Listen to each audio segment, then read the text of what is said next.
supposing that I say to you, each one of you is really the great self, the Brahman.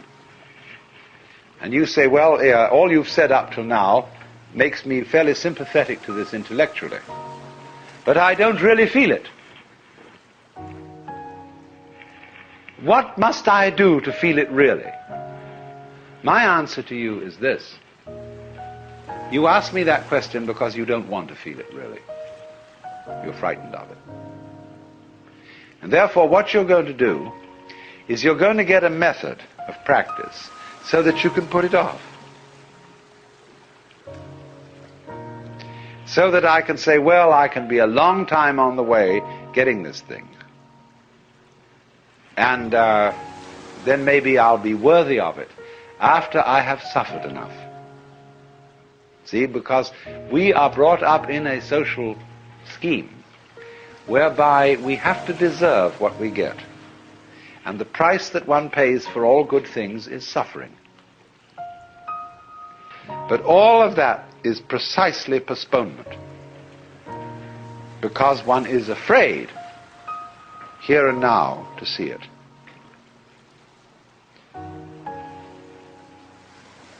If you had the nerve, real nerve, you would see it right away. Only that would be, when one feels you shouldn't have nerve like that. Why, that would be awful. That would be, that wouldn't do at all. Because after all, I'm supposed to be poor little me. And I'm not really much of a muchness.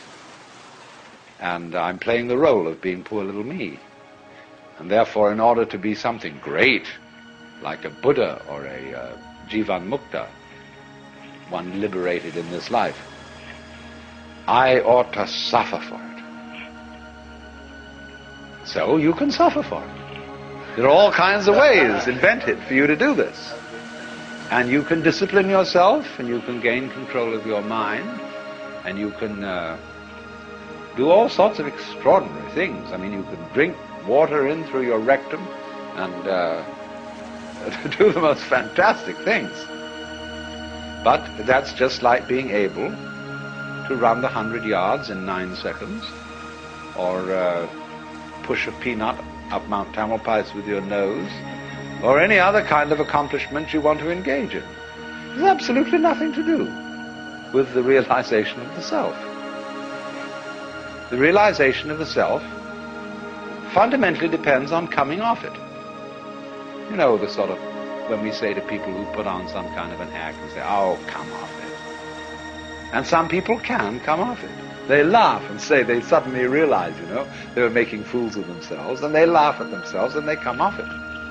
So in exactly the same way, the guru, the teacher, is trying to make you come off it.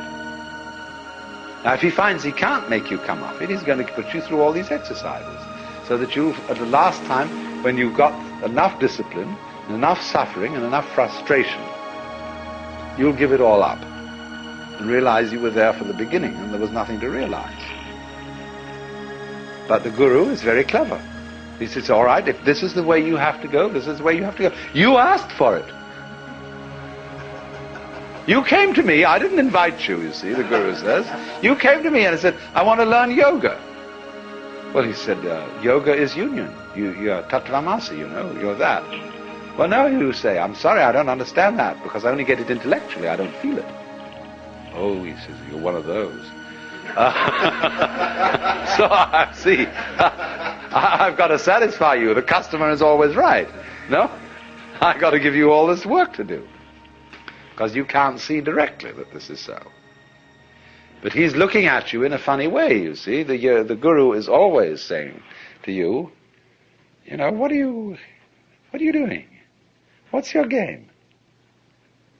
Imagine, for example, a father confessor,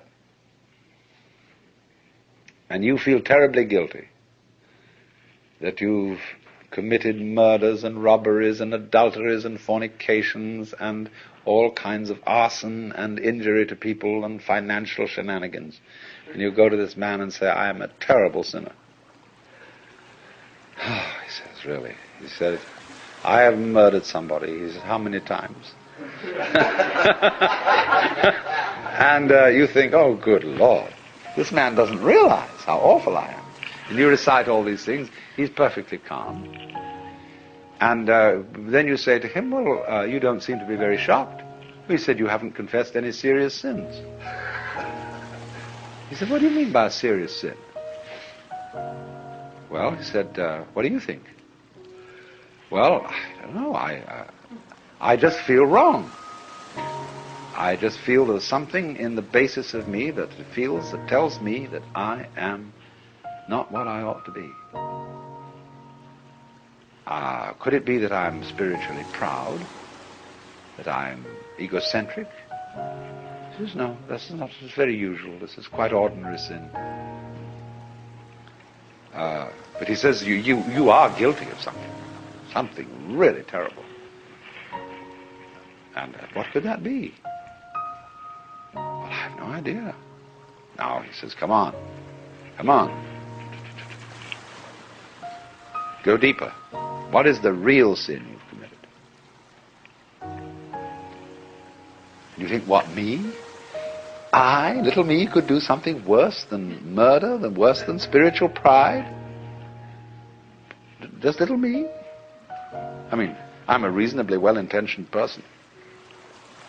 What could that be? And he looks at you in a funny way. He says, you know. You know, it's a kind of a Kafkaesque situation where you're accused of a crime that's not specified, and yet the accuser says, you jolly well know what you've done. Of course, we can't mention it. Because, it's like those laws that are on the books in the state of California and several other states where people are accused of the abominable crime against nature. Nobody knows what it is. I mean, it can't be mentioned. It's too dreadful to be talked about. So this guy does the same thing, but it's in a different dimension. You've done it. Now what did you do? See, the real crime is that you won't admit you're God. That's false modesty. So the Guru challenges, you see. He challenges you. If you raise the question, he doesn't go out and preach in the streets. Say, come on everybody, you ought to be converted. He sits down under a tree and waits. And people start coming around, and they offer him propositions. He answers back. And he challenges you in any way that he thinks is appropriate to your situation. Now, if you've got a thin shell and your mask is easily dispatched with, he simply uses what we might call an easy method. He says, listen, Shiva, come off it. Don't pretend you're this guy here. I know who you are. And the guy sort of twinkles a bit and says, well, I guess you're right. But the people aren't like that. They have very thick shells. And so he has to invent ways of cracking them. So here is how it goes.